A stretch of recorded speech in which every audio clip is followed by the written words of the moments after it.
तो हेलो दोस्तों, कैसे हो आप सभी। आए हो आप सभी अच्छे होंगे। तो गाइस आज मैं बहुत ही सैड हूँ क्योंकि गाइस आज डीसी मोटर में टूट चुकी है हमारी डीसी मोटर, जिसकी तार भी उतर चुकी है। और गाइस इसकी तार बहुत लूज है। तो गाइस मुझे बहुत मज़ा भी आता है और इसका एक्सपेरिमेंट भी करता हूँ। और गाइस यहाँ पे तेल डाल रहा था, तेल से चलनी तो जाए थे और पता चला कि इसकी तार। तो गाइस आज हम इसको नया बनाएंगे। तो इसके लिए 2 तारें और एक टेप ले आते हैं। चलो गाइस चलते हैं।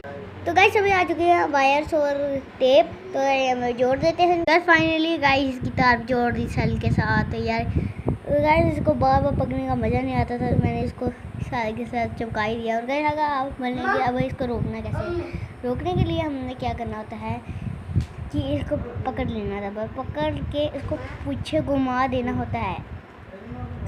या तो किसी पेपर से मतलब कि पेपर